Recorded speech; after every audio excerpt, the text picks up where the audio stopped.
Okay, here's the start of part 2. Sorry about that, I ran out of battery, so I erased all the work I did after I ran out of battery, and I'll start where I stopped. So we were at y minus 1 equals negative 3 times x minus negative 2. I don't like to have two double negatives, so I'm going to rewrite that as y minus 1 equals negative 3 x plus 2. So because subtracting a negative is like adding the positive. So there is the equation of our line in point slope form.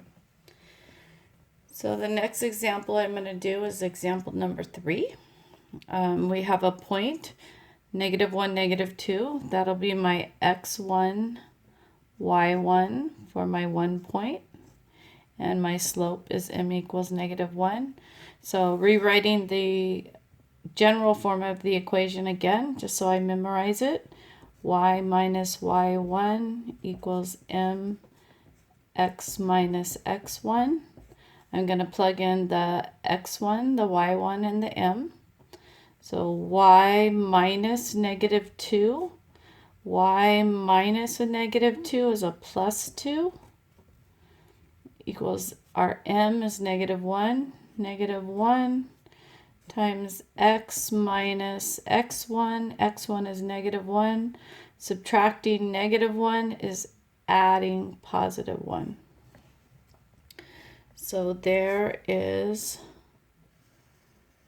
the equation of the line in point slope form. I'm going to do one more example like this.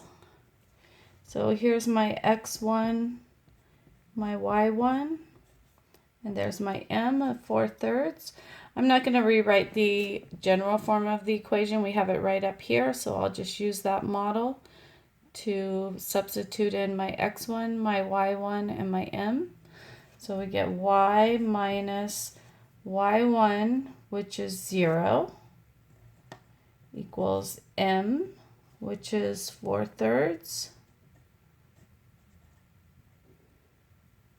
times x minus x1 is a 5, and we're done. Told us to leave it in point slope form, so we leave it in point slope form.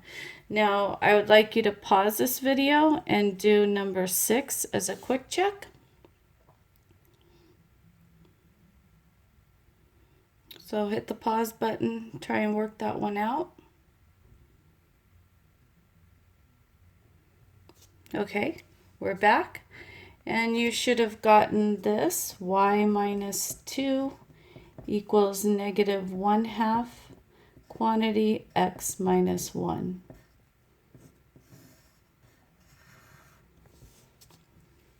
All right, so now we're moving on to the next set of exercises where we are given a graph with 2 points delineated, and we need to write an equation in slope-intercept form of the line shown. So we're going to start by writing it in point-slope form and then solve it for y to change it into slope-intercept form. So let me scoot this over because I need the left margin. So the first step here is going to be to find the slope. We have 2 points. We know how to find the slope between 2 points. We can use the slope formula, or if we have the graph, it's much easier just to count the slope. We know slope is equal to rise over run. Is this showing? Yes, just about. So to go from this point to this point, I have to go up 1, 2, 3, 4. So my rise is 4, positive 4 in my numerator. And then my over the run, I go 1, 2 in the positive x direction. So it's 4 over positive 2. My slope is 2. So I have a slope. And I have 2 points. I just have to pick one of them. So I'm going to use my slope, m equals 2, and a point, x1, y1, and I get to pick whichever point I want. So I'm going to pick the one that has the positive numbers. I'm going to pick 3, 2. So I'm going to use this point, 3, 2.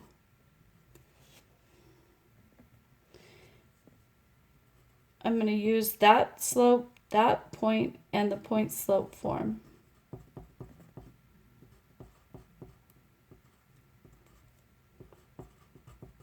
Now the point slope form, rewriting it one more time, y minus y1 equals m quantity x minus x1. And substituting in the values that I have, y1 is 2, so I get y minus 2